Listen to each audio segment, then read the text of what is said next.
mas o meu Deus é especialista, e Ele pega as coisas que não existem e traz à existência. Ou seja, você está com a perspectiva muito alta naquilo que parece, você está com a perspectiva lá em cima naquilo que chama a atenção. Mas o meu Deus, Ele vai trabalhar de forma surpreendente. Você não sabe nem por onde Ele vai começar, você não sabe nem por onde Ele vai entrar, mas Ele me trouxe aqui para dizer: eu já comecei a criar a situação, eu já comecei a criar a história, e vou surpreender alguém nesta noite.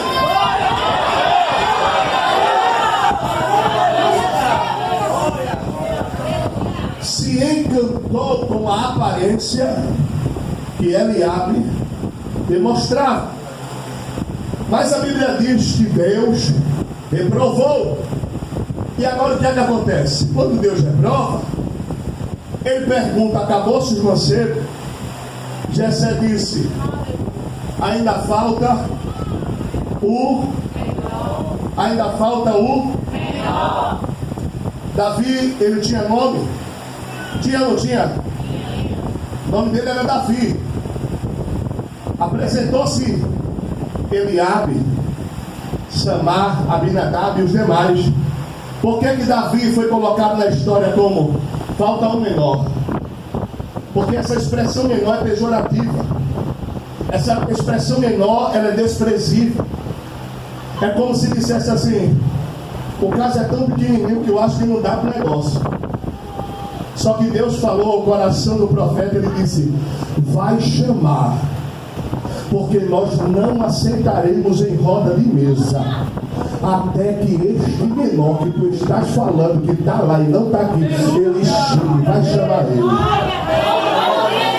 A Bíblia diz que agora ele ouve a voz e o menino chega. Quando o menino chega, o óleo é derramado na cabeça, e nem ele mesmo estava entendendo o que estava acontecendo ali. Mas Deus estava preparando um novo rei de Israel. Deus estava preparando alguém que iria agora surpreender a todos. Aí diz a Bíblia Sagrada que este menino, ele agora, obedecendo a ordenança do seu pai, vai ao campo de batalha, leva mantimento para os seus irmãos. Quando chega lá, está lá um guerreiro. Quem? Golias. Golias chega e começa a desafiar. Ele era dos filisteus.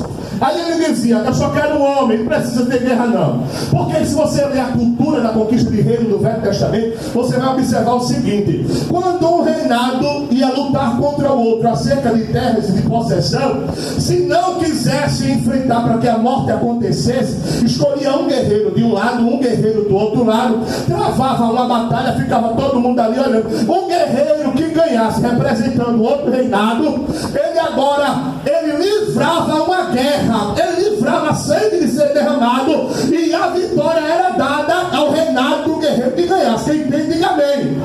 Golias dizia: eu sou o guerreiro dos filisteus. Cadê o guerreiro de Israel? Eu quero um só. Aí começou a gritar: me dá um. Ninguém ia não. Por quê? Porque não tinha coragem. Também, meu filho, tu já estudou a biografia de Golias? Tu sabe de onde Golias saiu? Eu acho que se eu tivesse lá com toda sinceridade, uma visão humana, também eu não ia. Porque se tratava de alguém de 3 metros de altura. Se tratava de alguém que veio de uma universidade de gladiadores. Falar de Golias na Bíblia é algo interessante, porque ele cai. Tudo bem, mas quando olha a condição dele, ninguém queria, porque o camarada era forte. A história diz, Flávio José também, ele bate nessa ponta, que ele não tinha o que fazer, ele pegava arame farpado, rasgava sua pele para que marcas como tatuagem ficassem sobre todo o seu corpo, e alguém olhasse para ele e dissesse: eu que não chego perto. Golias, ele foi treinado na Universidade de Gat. Gat era uma cidade que preparava guerreiros. O camarada era grande, era forte, chamava atenção por onde ele passava. Aí ele chegou diante de Israel e disse: me dá um homem só. Eu quero um guerreiro só. Me dá um. Cadê o rei Saul? Saul, eu quero só um. E a gente decide tudo. Ninguém ia. E esse assunto prolongou por mais de 40 dias. Israel tremia na base. Mas chegou um momento que um menino de campo, que não era conhecido, que não era valorizado. Eu gosto quando eu estou pregando e a igreja está assim, atenciosa. Que não tinha nenhum recurso para nada. Deus cria uma situação. Porque Deus não trabalha de forma precipitada.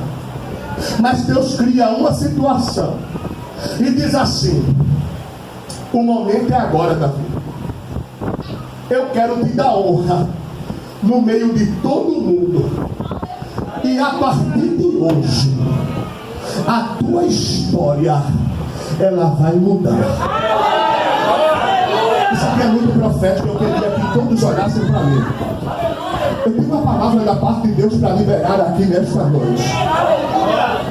Você não está entendendo o porquê que Deus está permitindo isso acontecer. E tem prova que é prolongada, tem prova que demora, sim ou não? Que se você pudesse já resolvia até hoje mesmo. Mas você não está entendendo porque Deus está permitindo essa prova se avançar, essa prova crescer. Eu quero lhe dizer uma coisa: Deus está preparando o cenário da exaltação.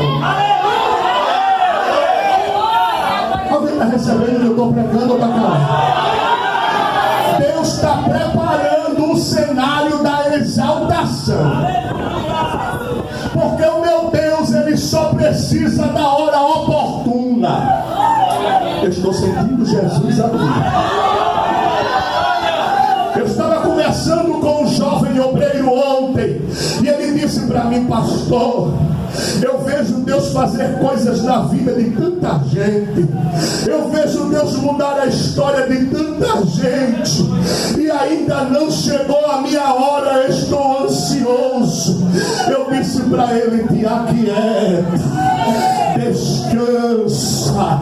Caleb tinha 85 anos de idade, a sua pele já enrugada, seus cabelos branquinhos. Quando Josué chamou ele, disse: Caleb, vem cá. 40 anos de idade tu tinha quando Deus nos fez a promessa no deserto. 45 anos se passou e nós estamos aqui. Nós estamos fortes para entrar na batalha e forte para sair dela. Então não te preocupa não, Deus vai criar uma situação. A hora é oportuna. Levante a mão, você é muito forte. Levante. Eu estou sentindo uma unção profética que vou liberar.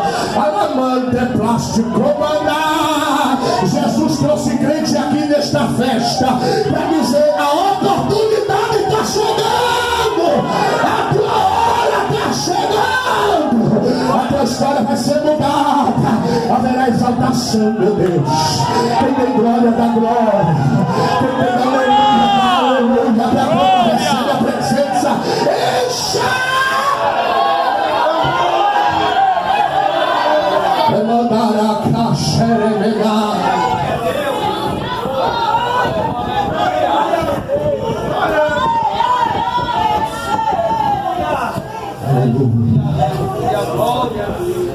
Deus, Ele sabe, Ele escuta quando tu olha dizendo: Jesus, faz a hora de ficar quieto. Senhor, fica quieto, fica quieto. Adquire experiência no campo, fica quieto. Adquire experiência, pastor. Mas o que é que louva? Segue o conselho de Davi. Adora, só tem ovelha olhando, não tem problema não. Amanda caia, torre mina, aleluia! Glória! Dá lugar, estou sentindo Jesus. Grande Deus! Aleluia! Só tem árvore perto de mim, carrapicho. O sol está quente, não tem problema não. Sulamita expressava a expressão. E Salomão, ele salmodia no livro de Cantares, quando ele começa a dizer: oh minha amada, tu que és morena, queimada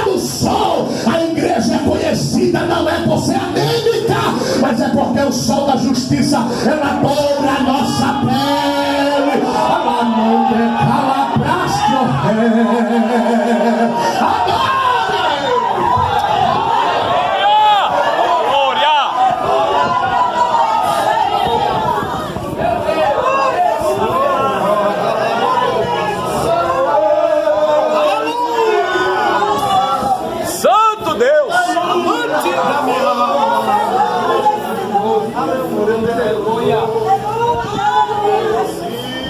eu só quero um homem. Aí Deus disse: vou te dar.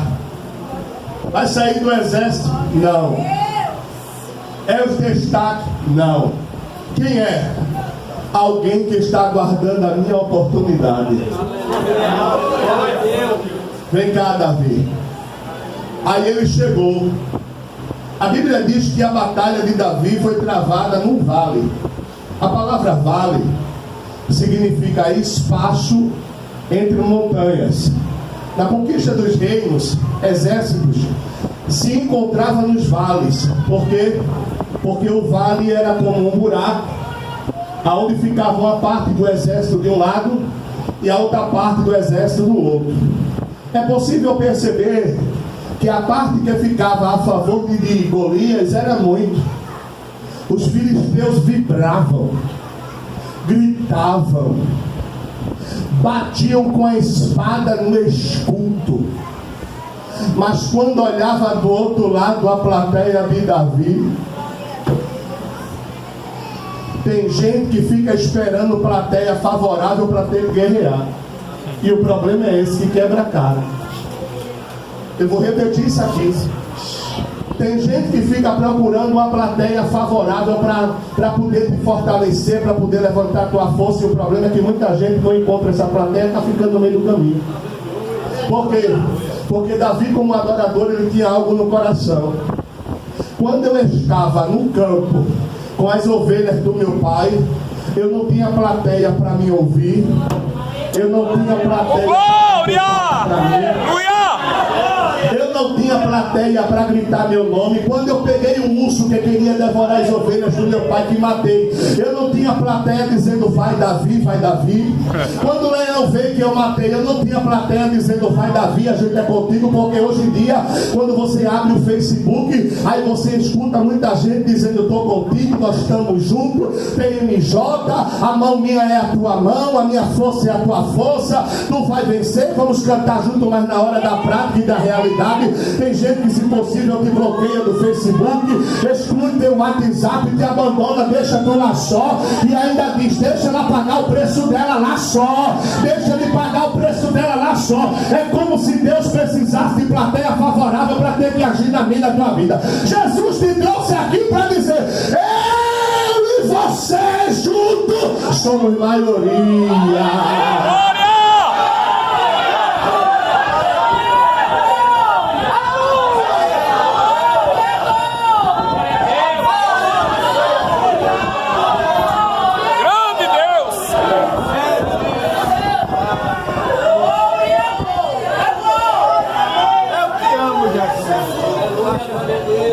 Se empolgou porque a plateia dele gritava, vai guerreiro, vai, estamos aqui, pega ele. Davi olhava, chega, dava vergonha, não tinha ninguém, e os que tinha estavam lá batendo as pernas, com a mão na cabeça, só esperando a derrota chegar. Eu posso profetizar? Levante sua mão assim, eu sou assim. Se não der para terminar a mensagem de hoje, outro dia garanto que essas portas estão abertas, tá, meu amigo? Outro dia termina. Mas deixa eu liberar a palavra, porque tem gente que está esperando só. Eu não queria dizer não, mas Deus me encoraja a dizer, eu vou dizer. Tem gente que está esperando só a tua queda. Tem gente que fica esperando só a notícia que vai dar errado. Oh, glória.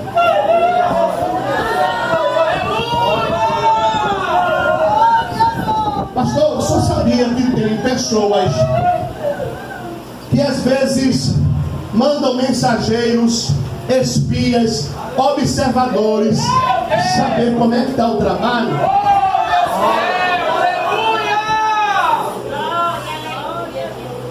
Dá uma olhada lá e vê se tem gente. Dá uma olhada lá e vê se tem alguém falando em mistério. Dá uma olhada lá e vê se o pregador vai dar lugar. Dá uma olhada lá e vê se Jesus está salvando. Vai lá olhar. Por quê? Porque está na perspectiva de ouvir notícia negativa.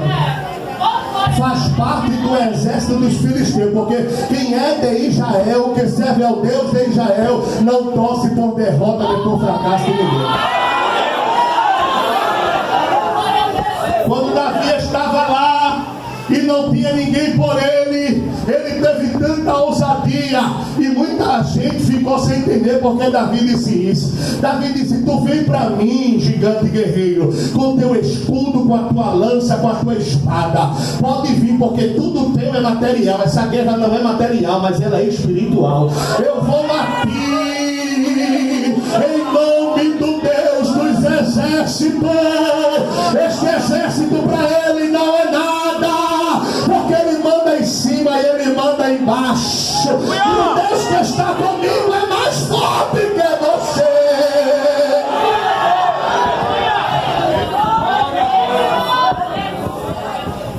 A pedra foi lançada, o gigante caiu e Deus bradou vitória. E o nome do Senhor foi exaltado, porque chegou o momento de Deus ser exaltado através de Davi. Agora me dê 10 minutos para eu pregar um pouquinho de Bíblia e depois a gente vai encerrar. 10 minutos. A Bíblia diz que Davi agora, depois dessa vitória que ele teve, ele passa a ser conhecido dentro de Israel de forma muito rápida. E olha que na época não tinha os meios telecomunicativos que existem hoje. Na época não tinha internet, não tinha televisão, não tinha rádio, não tinha rede social. Hoje em dia uma pessoa passa a ser conhecida dentro de 20, 30 minutos, 10 minutos. Antigamente não. Mas o povo começou a divulgar a fama de Davi, formando um coral, cantando: Saul matou seus milhares, mas Davi seus 10 milhares. E essa fama ecoava por onde Davi passava. Davi, ele torna-se rei de Israel, ele senta no trono. E Davi agora, ele passa a ser um dos reis de Israel, que nunca perdeu guerras e batalhas. Ele passa a ser uma pessoa temida por onde ele passava. A Bíblia Sagrada nos relata que Davi, ele tinha uma estratégia de guerra terrível. Ele era tão conhecido em suas pelejas, em sua guerra, que quando ele propôs no coração de construir um templo para a adoração do nome do Senhor, o Senhor reprovou ele e disse: faz não, meu filho, porque a tua mão está muito manchada de sangue. Tu és um rei que briga muito, tu és um Deus que vence muita batalha, tu és um Deus que mata muita gente, tu és um rei melhor que mata muita gente. Então não dá para fazer templo de adoração, tem que ser consagrado de mão santa. Então Davi é rejeitado nessa hora, mas ele era conhecido por tantas conquistas que ele produzia sobre a sua vida ao reinado de Israel. Só que eu quero lhe dizer uma coisa, e quero destacar aqui no início dessa mensagem, que vou entrar agora introduzindo ela, e outro dia eu concluo. É que Davi, ele venceu tanta guerra, ele venceu tanta batalha, ele venceu tanta peleja, que ele agora passa a se esquecer de uma coisa. Ele agora passa a se esquecer de algo que não era para ter se esquecido. Porque Davi, ele era um grande adorador. Davi era uma pessoa que buscava a presença de Deus, mas devido a tanta confiabilidade, devido a tanta peleja, devido a tanta guerra, Davi agora ele se isenta de adoração. Davi agora ele se isenta de buscar a presença de Deus, e ele começa a se esquivar, ele começa a fugir do algo chamado adoração. E o que é que acontece? Acontece que ele está um certo dia no seu palácio, e ele não vai para o campo, ele não vai para a guerra. Por quê? Porque ele está lá passeando na varanda do palácio, para lá e para cá. E quem é que ele vê? Ele vê uma mulher. E aquela mulher agora está se banhando, está despida, e chama a atenção dele. E ele agora maquina o pecado no coração. E eu quero dizer, ninguém peca do dia para a noite. Ninguém peca do dia para a noite. Olha para mim, isso aqui é sério demais.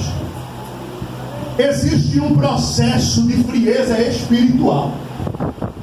E quando a pessoa vai alimentando esse processo, olhe para cá, de frieza espiritual, vai perdendo desejos das coisas de Deus.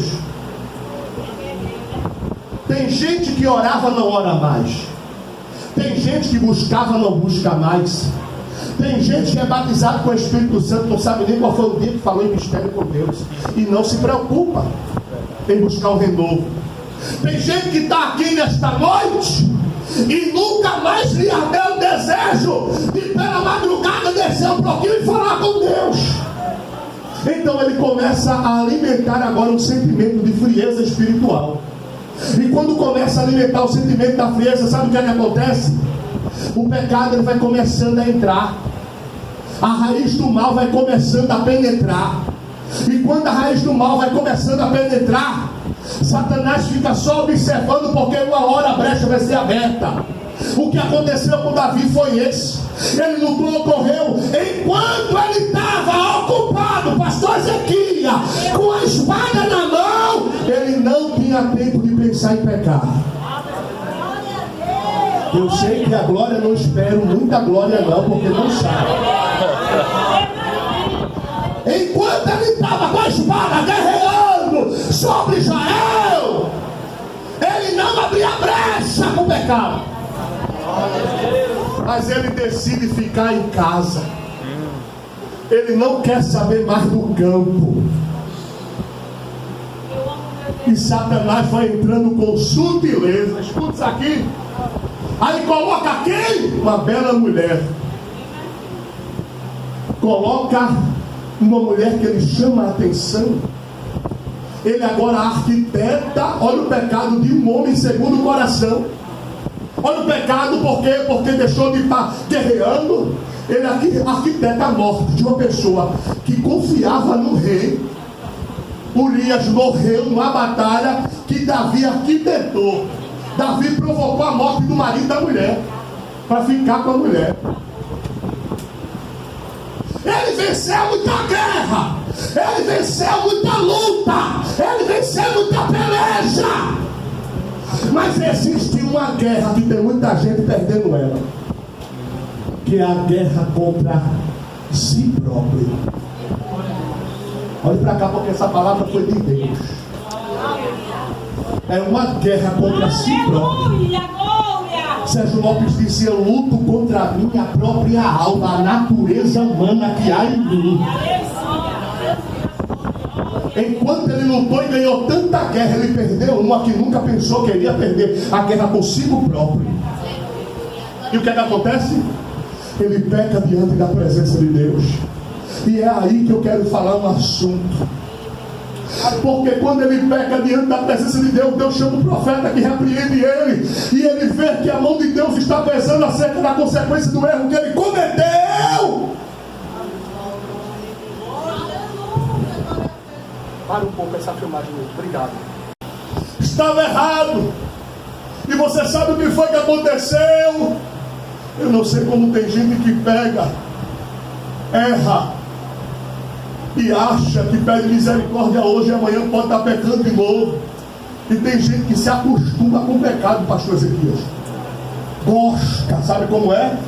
Erra hoje, mas amanhã está dizendo: me perdoa, Jesus, eu sou falho. Tu perdoou Davi. Aí usa o exemplo de Davi, porque tem um bocado de canalha, desculpa a expressão, se aproveitando do evangelho, pecando por aí fora, enganando muita gente. Aí quer usar o exemplo de Davi. Pega Davi e diz assim: mas Davi pecou, é o segundo o coração, está certo. Davi pecou, Deus perdoou. Mas por que tudo também não prega que a mão de Deus não saiu mais da casa de Davi? Porque depois da consequência do pecado foi só luta, foi rebelião de filho, foi filho estrupando uma irmã, foi aquela luta desgraçada, aquela peleja, e Davi morreu sem sossego, porque a mão de Deus não saiu da casa dele.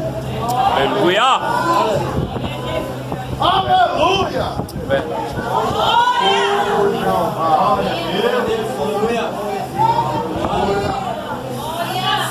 Devolva-me pequenita calachúria. Eu não estou pregando para a parede. Provérbios capítulo 28, verso 13: os que confessam a sua transgressão e deixam alcançará misericórdia, mas os que não têm vergonha na cara e voltam a praticar não vai prosperar. Diz o Senhor.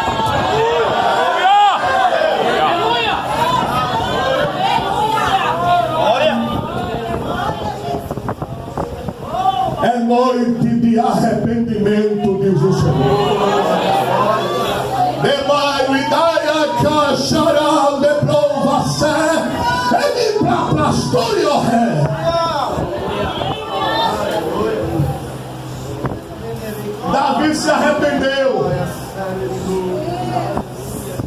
e pediu perdão. E quando ele chora, o Salmo 51, porque aquele salmo não foi cantado rindo não, viu? Foi chorado. Depois que o profeta sai da casa dele, ele dobra o joelho e começa a dizer: tem misericórdia de mim. Ele vai orar chorando, pedindo misericórdia. Sabe o que ele diz?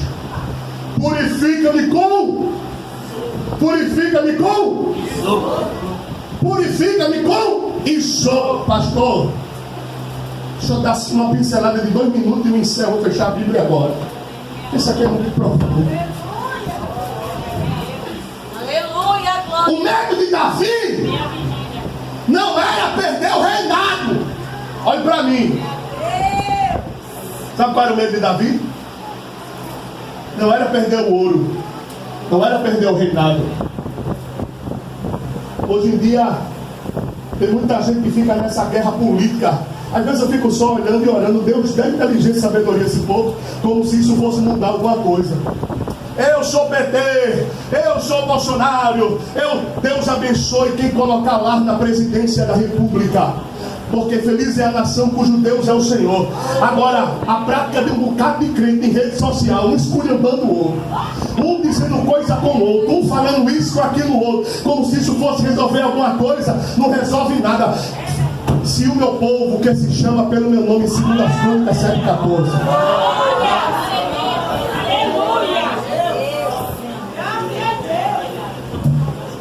O medo de Davi não era perder a presidência de Israel. Sabe qual era o medo de Davi? Diga comigo: era perder. Diga mais forte: diga, era perder a presença de Deus. Eu vou encerrar. Porque o nome sem a presença de Deus não é nada. Tu pode ter dinheiro, tu pode ter carro, tu pode ter um bom casamento, tu pode ter uma boa família, tu pode ter comida, tu pode ter um relacionamento maravilhoso, mas se tu não tiver a presença de Deus, tu é um vazio.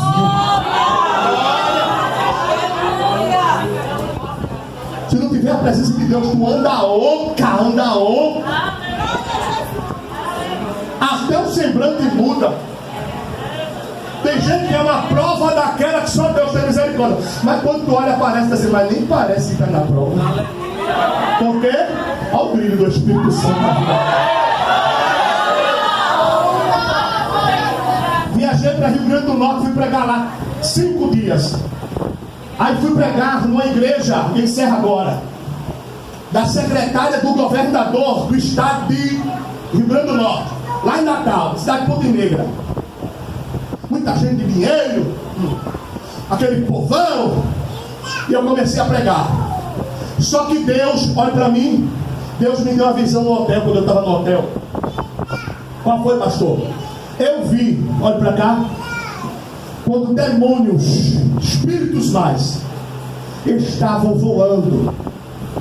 Quando foi pela madrugada, eu tive aquela visão, me acordei pela manhã todo arrepiado. Pastor, houve uma reportagem que houve um massacre em um presídio de Natal. Quem viu essa reportagem aqui? A mídia falou que foram cerca de 100 pessoas.